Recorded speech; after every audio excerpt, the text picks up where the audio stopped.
En la iglesia, la comunidad es la que brinda su mano de obra, en la mayoría de los casos de forma voluntaria, para sostener las necesidades diarias de estos espacios religiosos. En este capítulo hablaremos de los oficios y oficiantes que por décadas han dedicado su quehacer y devoción a las cotidianidades de diversos espacios que giran en torno a la religiosidad del municipio de Girardota.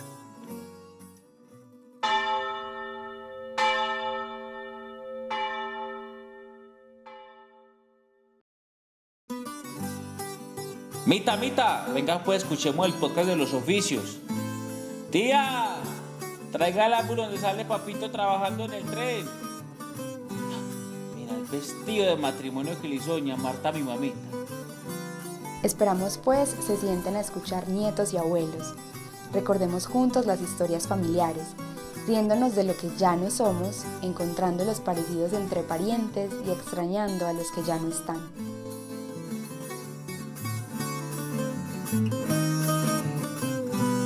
Acérquese, escuche, pero oiga pues, esto es Radiografías, historia de los oficios tradicionales y ancestrales de Girardota. Oiga pues, escuche.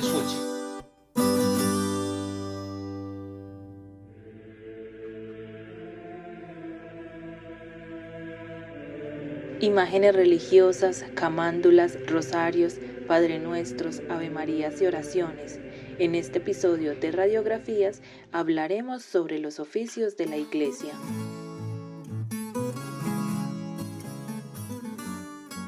Soy Joana Piedrahita y junto a Laura Castrillón seremos las voces de este tercer episodio de la segunda temporada de Radiografías, donde haremos un recorrido por los hechos y datos de los oficios y oficiantes de Girardota. Hoy nos acercaremos a la historia de lectores, campaneros, sacristanes, acólitos, cuidanderos, cepos de caja, ministros, entre otros. Este proyecto es posible gracias a la convocatoria del Portafolio Departamental de Estímulos 2022 del Instituto de Cultura y Patrimonio de Antioquia, en la categoría Somos y Soñamos en la Radio.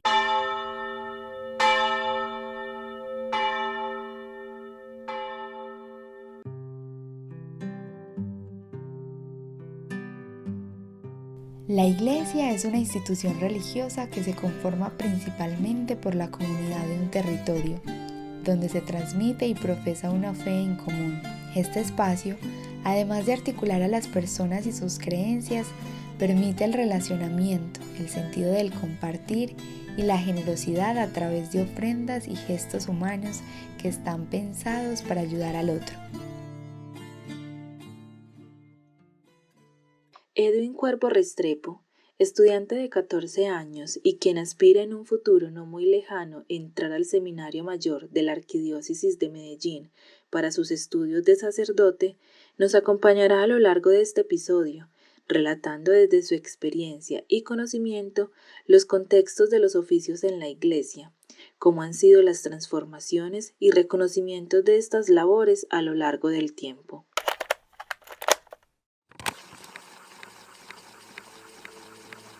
Desde los inicios de la Iglesia, cuando Jesús todavía estaba aquí en la tierra, inicia lo que es la delegación de personas. Tal lo vemos en citas bíblicas, como lo es San Mateo, que nos dice que él envía a 72 y les dice: id al mundo entero y proclamad el evangelio de dos en dos. Luego también vemos cómo designa el mismo Jesús a sus apóstoles para realizar diversas obras, como lo es cuando les dice: id a la aldea, encontraréis allí una burrica y tráemela, refiriéndonos así a lo que hoy en día se recuerda como Domingo de Ramos.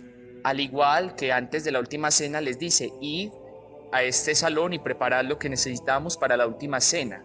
Luego, en Hechos de los Apóstoles nos va diciendo cómo la Iglesia, ya en nombre de los apóstoles que actuaban en nombre de Jesús, inicia a designar nuevas funciones, como lo son los diáconos, como lo son los obispos. En cada comunidad, dice Hechos de los Apóstoles, designaban obispos y designaban personas que se encargaban de la evangelización.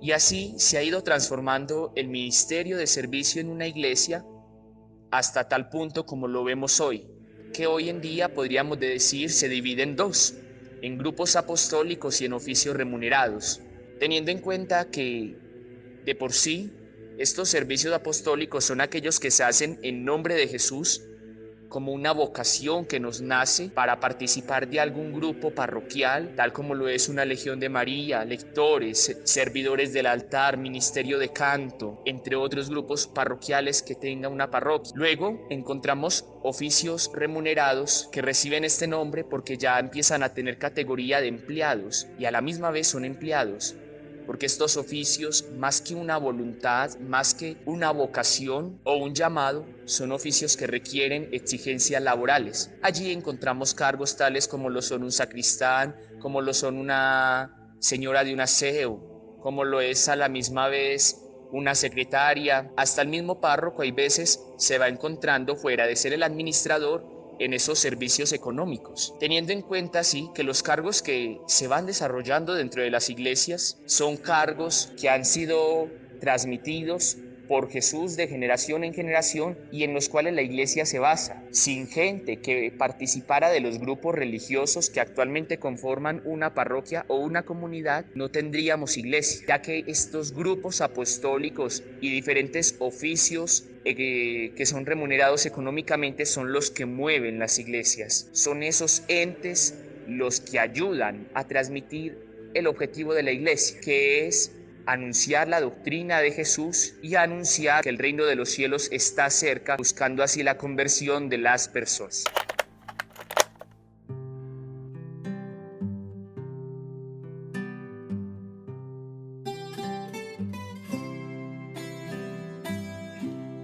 Las iglesias de Girardota por años han sido acompañadas por familias y personas que han desempeñado estas labores de servicios religiosos. Así nos lo cuenta Luz Mariela Cano Restrepo, un habitante del municipio que toda su vida ha estado ligado a la parroquia. Esta mujer, que además de reconocerse como campesina, ha prestado labor social en diversos territorios a nivel nacional. En su relato identificamos esos oficios y oficiantes que están y estuvieron presentes en la Catedral Nuestra Señora del Rosario.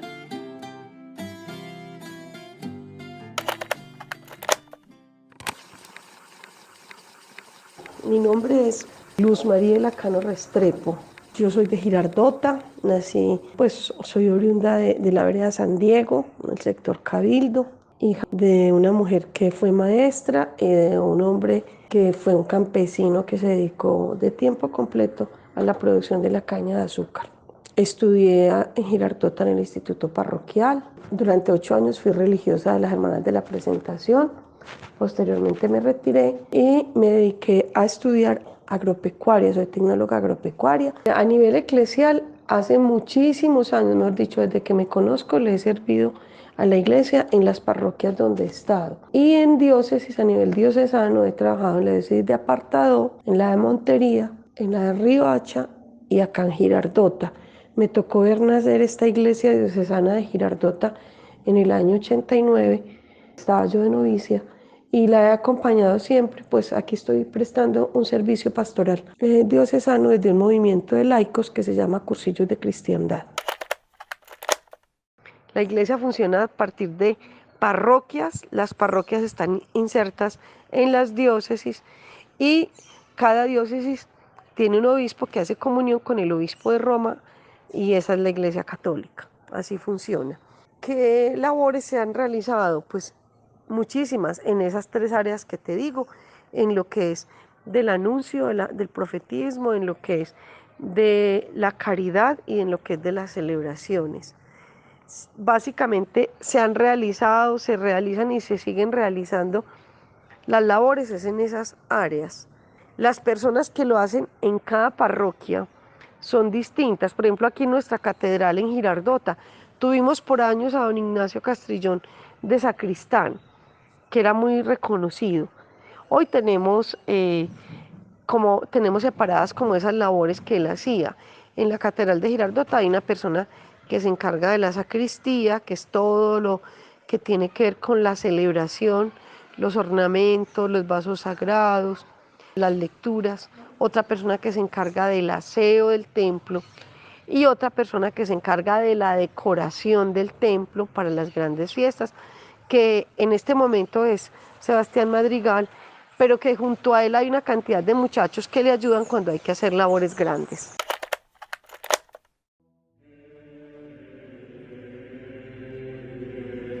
La Catedral de Girardota contó con una tradición particular durante la Semana Santa. Según Mariela, cada celebración religiosa, como la cena y el descendimiento del Viernes Santo, eran preparadas por familias determinadas. Esta tradición se ha ido perdiendo por múltiples situaciones, entre ellos los diferentes cambios generacionales.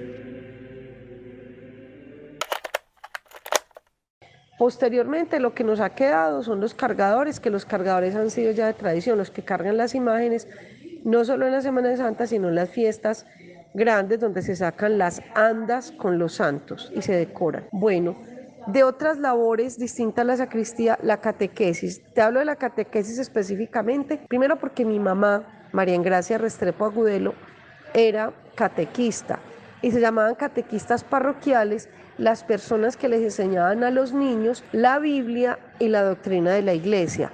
No preparaban para los sacramentos, ni se hacía preparación para los sacramentos, porque eso se hacía casi que en cada hogar. Inicialmente la catequesis parroquial la daban los sacerdotes, posteriormente formaron catequistas. Mi mamá se formó con Acción Cultural Popular, ella era líder comunitaria de Acción Cultural Popular, los que eran dueños de Radio Sutatensa, y durante media vida mi mamá fue la catequista de Cabildo y muchas generaciones pasaron por ella. Yo también fui catequista, pero ya de preparación de sacramento, porque ya la catequesis parroquial, cuando yo fui catequista, ya prácticamente no existía. Entonces se preparaba a los niños para los sacramentos de iniciación cristiana, que eran básicamente la confesión, la comunión y la confirmación.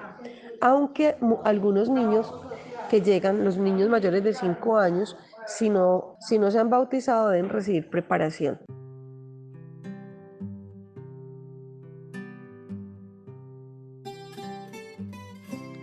El templo principal de nuestro municipio se inauguró en 1922, después de 32 años en proceso de construcción, y fue hasta 1988 que se elevó al rango de catedral cuando el Papa Juan Pablo II creó la diócesis de Girardota, estableciendo al municipio como cabecera de la institución religiosa.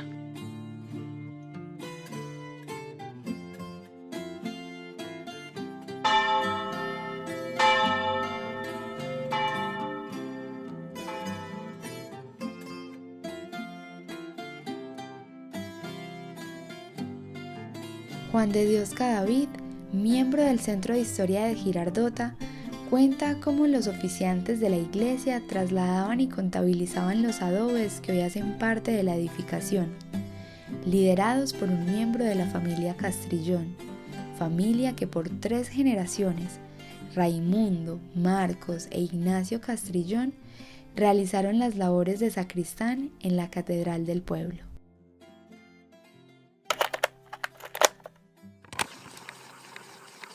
Bueno, Ignacio Castrillón fue el último sacristán ya nombrado que tuvo la iglesia, digámoslo así, como una tía de los sacristanes. Primero fue el abuelo, Raimundo Castrillón. Ese fue sacristán inclusive de la iglesia pequeña, de la que había aquí en el parque. Ese le tocó la hechura del templo nuevo, de la actual catedral. Habían 2 libros, o 2 cuadernos. Uno que lo manejaba en el tejar y otro que lo manejaba la iglesia aquí. Entonces, en el tejar decían: con fulanito de tal envié 2 adobes marcados con los números tal. Cuando llegaba aquí a la iglesia que está en construcción, lo recibía el señor y decía: recibí del señor fulanito 2 adobes. Supongamos, se le cayó uno y le quebró. El número tal, quebrado. Entonces la obligación de la gente no era pagarlo. Un adobe, devolverlo al tejar para que lo hicieran de nuevo. Entonces, bueno, después llegó Marquitos Castrillón, que era sacristán y a la vez secretario de despacho. ¿Ese cuánto tiempo trabajó allá? Imagínense que le celebraban las bodas de oro como sacristán. Después Ignacio, entró Ignacio, y yo creo que ahí la iglesia se descuidó, no le paró a contratar más sacristanes porque Ignacio vivía a media cuadrilla de la iglesia, donde es el edificio de los Castrillones hoy, el RIN, así se llama el edificio. Y entonces él se jubiló, pero aunque se fuera jubilado, se sentaba en la acera a vigilar y le decía, fulanito de tal, hazme un favor, vení. Entonces, no, Padre Ignacio, ¿qué necesita? Anda a la iglesia, que hay un señor que entró y ya mucho rato está allá, anda a ver qué está haciendo. Entonces uno iba y le decía, por favor, está rezando, arrodillado. Pero siempre, o sea, nunca necesitó sacristán porque él era, abría la iglesia por la mañana, aunque ya no era obligación de él, estaba jubilado. Las hermanas le ayudaban, ahí le ayudaban Besabé, Flor Ángela y Oliva Castillo de vez en cuando le ayudaba. Y ahí terminó. Ya después de ahí estuvo un tiempo Sebastián Madrigal, que lo encargaron de, él le entregó las llaves, que era muy celoso con las llaves, tenía las llaves de toda la iglesia, era muy celoso con las cosas de la iglesia, las cuidaba mucho, sobre todo con el señor caído.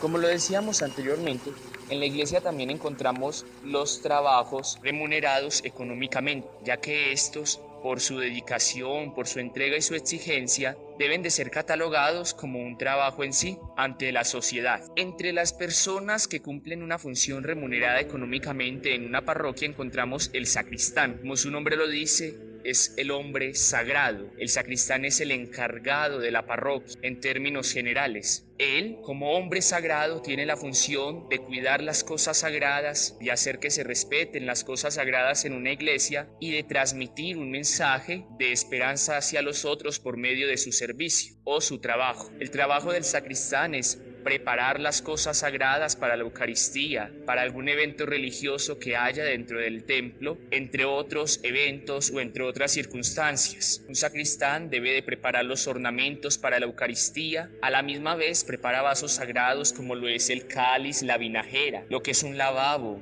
tener listas las campanas, tener organizadas las velas, encender los cirios antes de la misa, encender las luces antes de la misa, abrir las puertas de una iglesia antes de la Eucaristía, son trabajos que empiezan a ser propios del sacristán. En algunas parroquias también el sacristán es el encargado de tocar las campanas, que son el llamado de Dios para la Eucaristía, cumpliendo así una labor más, pero que se puede desempeñar y catalogar como en sacristía. El sacristán también es el encargado de los preparativos, además ceremonias, tales como lo es procesiones, entre otros, y preparativos del templo. Él es el que cuida el templo, como lo decíamos ya, y es el encargado de lugares tales como la bodega, como la sacristía.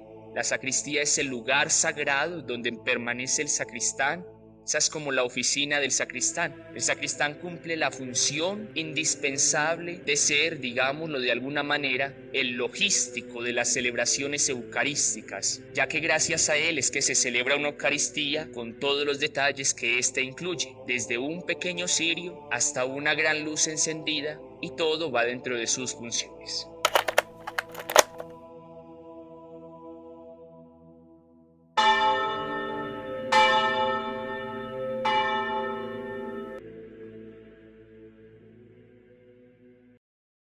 Otras labores sencillas pero indispensables en la iglesia son realizadas por los acólitos, quienes generalmente son niños y niñas entre los 7 y 11 años de edad, que tienen a cargo el cuidado y servicio del altar, posibilitando la celebración litúrgica. Así lo relata Julián, de 11 años, perteneciente a la parroquia San Cipriano del municipio de Bello. Los acólitos realizan un servicio en las Eucaristías celebradas por el sacerdote, en los cuales le pasan los objetos sagrados o vasos sagrados, que son el cáliz y las vinajeras, donde las vinajeras tienen el vino y el agua, donde son depositados por el sacerdote en el cáliz para luego ser consagrados. También se realiza el lavabo, que es el lavado de las manos que realiza el padre para poder realizar la consagración. También el acólito o servidor del altar diferentes servicios aparte de los que realiza en la Eucaristía, como por ejemplo el miércoles de ceniza o la Semana Santa, donde se realizan celebraciones con mayor importancia.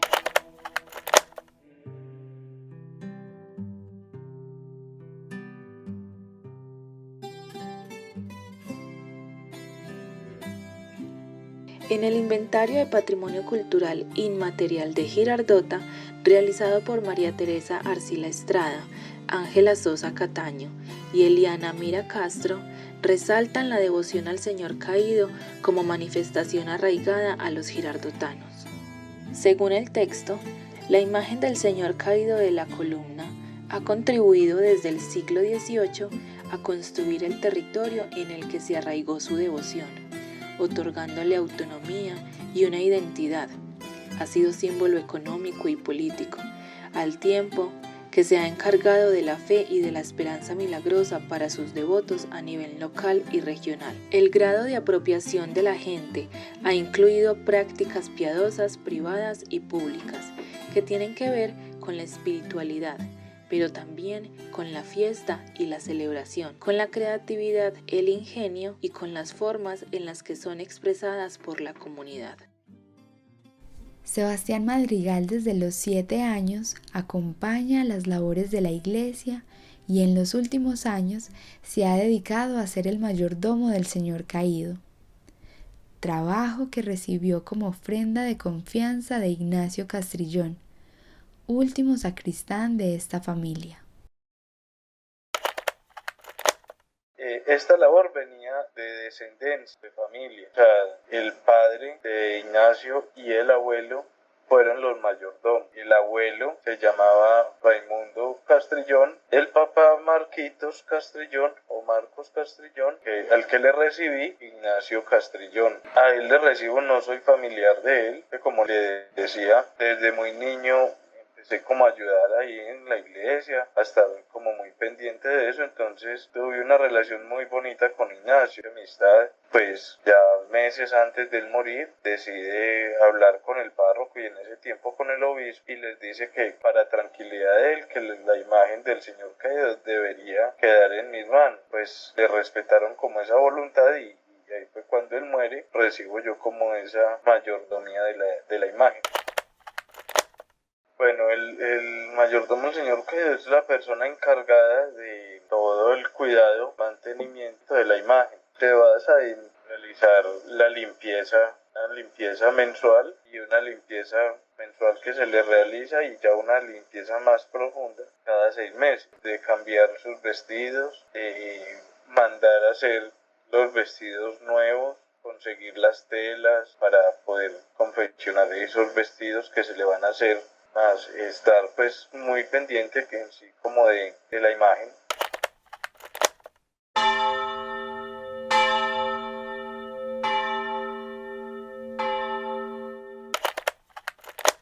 La iglesia también cuenta con tiempos fuertes en la liturgia.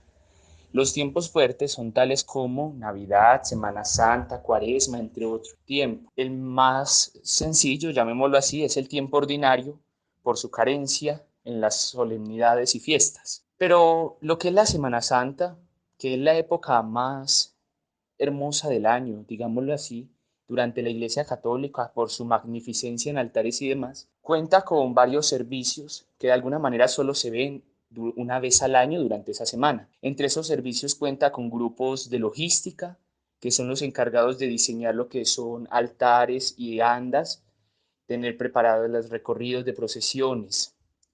Pero hay parroquias que cuentan con cofradías.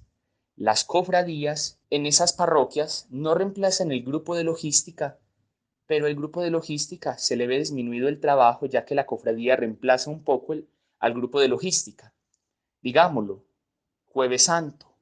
Sabemos que el Jueves Santo hay una procesión llamada Prendimiento por la noche. En esa procesión del Jueves Santo de Prendimiento por la noche, la cofradía de Prendimiento, para las parroquias que la tienen, cumple la función de preparar el anda, de preparar recorridos y demás organizaciones para esa procesión. Así sucesivamente durante la Semana Santa van surgiendo diferentes grupos. A la misma vez hay grupos que son los cargueros, que son los que se encargan de cargar las andas durante las procesiones.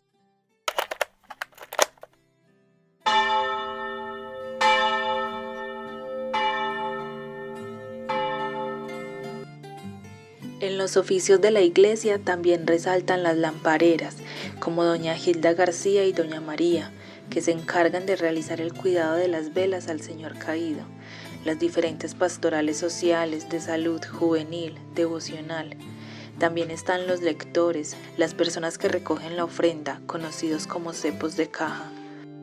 Los oficios más comerciales y de manualidades, como los que se encargan de vender y hacer las camándulas, manillas, rosarios, imágenes y objetos religiosos en diferentes tamaños, como el artista y sacerdote Mario Sierra, recordado por ser un hombre creativo, servicial y sincero, apasionado por el lugar donde nació.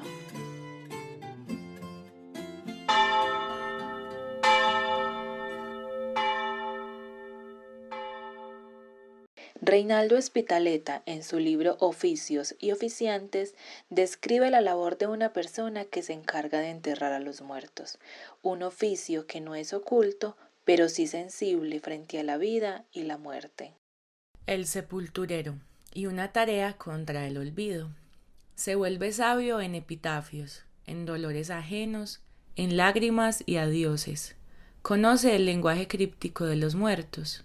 Para ejercer su oficio de silencios no requiere demasiada habilidad manual, pero sí en cambio una reflexiva serenidad que le permite cantar mentalmente un responso mientras empuja hasta el fondo de la tumba un ataúd y preparar, según el caso, una mezcla de cemento y arena para crear una frontera entre la soledad del nuevo huésped de la bóveda y el mundanal ruido.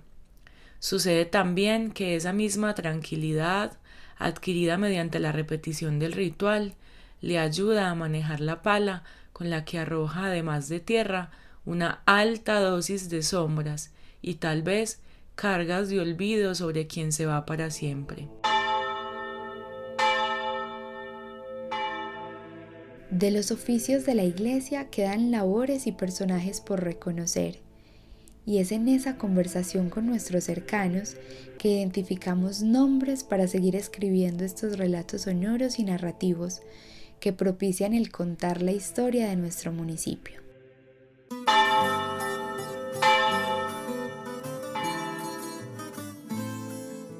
Recuerden que nos pueden buscar en Facebook como Radiografías Podcast, donde encontrarán este episodio disponible en otras plataformas y más contenidos sobre los oficios y oficiantes de Girardota.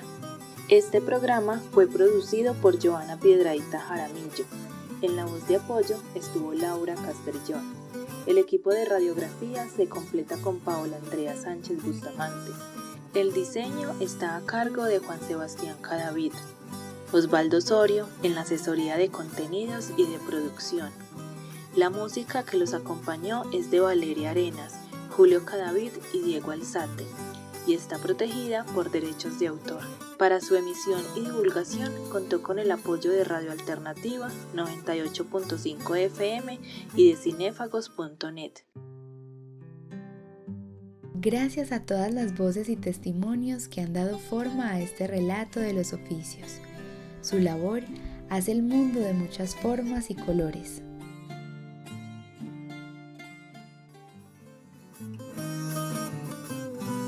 Acérquese, escuche, pero oiga pues, esto es Radiografías, historia de los oficios tradicionales y ancestrales de Girardota. Oiga pues, escuche. Esta es una convocatoria del Portafolio Departamental de Estímulos 2022 del Instituto de Cultura y Patrimonio de Antioquia.